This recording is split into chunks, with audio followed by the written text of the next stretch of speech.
साथीहरू सम्पूर्णलाई नमस्कार। आज एउटा सानो भिडियो मोमो कसरी बनाउने भन्ने बारे लिएर आएको छु। आशा छ यहाँहरू सबैले भिडियोलाई पुरा हेरेर साथ दिनुहुनेछ।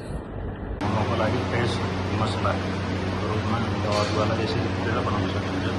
तर्क लसुनको पेस्ट हामीले यसरी बनाउन सकिन्छ। लसुनलाई साथीहरू प्याजलाई यसरी मसिनो गरी काटेर त्यसलाई यसरी किमा बनाउन सकिन्छ है।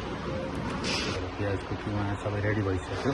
अब हामी मासुलाई चिकनलाई यसरी मसिनो पिसमा मासु छुट्याइन्छ। पहिला यो सिङ्गो चिकन गएर यो छाला तारेर त्यो यसरी मासु अलग गरेर अब यसलाई हामी फेरि यसरी हातबाट सबै मसलाको किमा जति हुन्छ हामी मैले नेचुरल यसरी नै बनाउँछु है। त्यति बेला मिक्सर पनि प्रयोग नगरिकन चप्परबाट त्यस पछाडि तपाईँको धनियाँलाई मसिनो गरेर काट्ने, त्यो पनि यसै यो मोमोको मसलामा हाल्नेपछि किमामा राख्नुपर्छ। अदुवा अलिकति लसुन आवश्यकता अनुसार टेस्ट अनुसारले यो सबै हामी पछि अन्त्यमा मिक्स गर्नेछौँ। अहिले त अब मासुको किमातिर है साथीहरू, यस्तो मासुको पिसलाई हामीले चप्परमा यसरी किमा बनाइन्छ है। त्यो किमा भयो तयार भयो। अब साथीहरू हामीले किमा सबै कुरो रेडी बनाएर यसमा हामीले धनियाँ पत्ता हालियो, अदुवा र उसको अघिको जुन हामीले किमा बनाइएको अदुवा लसुन त्यो हालियो, अलिकति स्वादको लागि अजिनामोटो हालियो र बाहिरको भनेको किनकि सबै हाम्रो आफ्नै नेचुरल हो। त्यसले आफैले बनाउने होइन।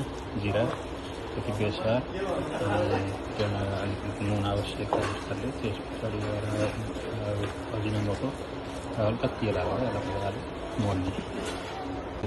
मोमोको लागि पिठो पनि रेडी भयो। यसरी मोमो तयार हुँदैछ है। मोमो यसरी बन्दैछ।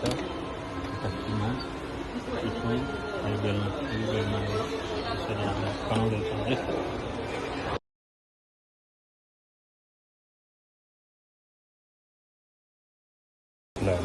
मोमो पाकिरहेको छु यसरी है। तयार भइसक्यो। यता मोमो पाक्दैछ है। यसरी जुगाड गरेर यसको यता तयार भएको मोमो यसरी राखिरहेको छु। यो खानाको लागि रेडी, खानाको लागि तयारी सक्ने यसरी अब खानुपर्छ।